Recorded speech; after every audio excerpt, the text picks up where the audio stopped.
అవినీతి అక్రమార్కుల్లో మమ్ముల మించినోళ్ళు ఉండరు ఉండబోరు అన్నట్టు పోటీలు పడి పనిచేస్తున్నట్టున్నారు కదా కొంతమంది రెవెన్యూ డిపార్ట్మెంట్లో పనిచేసేటోళ్ళు. వికారాబాద్ జిల్లా పరిగికాడనే చూడరాదురి తహసీల్దారు ఆనందరావు గారు ట్రాన్స్ఫర్ అయిపోయిండని ప్రజా సంఘాలంతా ఎంత ఆనందంగా పటాకులు కాల్చి మిఠాయిలు వంచుకొని సంబరాలు చేసుకుంటున్నారో. రేషన్ కార్డు పోయినా, డిలీషన్ కానీ, లేక యాడింగ్ పోయినా, భూముల విషయం పోయినా, లేదా ఫ్యామిలీ మెంబర్ పోయినా, డెత్ సర్టిఫికేట్ పోయినా, ఏ విషయానికి పోయినా పైసలు ఇవ్వాలి, పని చేపించుకోవాలనే రకంగా ఇవాళ ఆనందరావు గారు పరిగిలో పనిచేసి ప్రజలను, రైతులను ఈ గత సంవత్సరాలుగా ఈరోజు అలా పీక్కొని తిన్నటువంటి సందర్భం ఉన్నది. తహసీల్దారు ఆనందరావు గారు ట్రాన్స్ఫర్ అయిపోతున్నాడని వీళ్ళంతా ఆనందపడి ముందస్తు దీపావళి చేసుకుంటున్నారంటే ఈ ఆనందరావు గారు పబ్లిక్ను ఏ తీరులో ఏడిపించిండో ఇట్టే అర్థమవుతున్నది.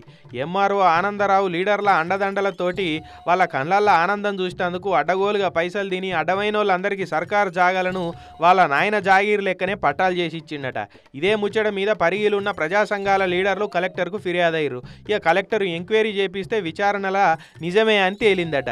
ఎంబడే ఆయనను వేరే కాడికి ట్రాన్స్ఫర్ చేసి మంచి గిఫ్ట్ ఇచ్చిర్రు ఆఫీసర్లు.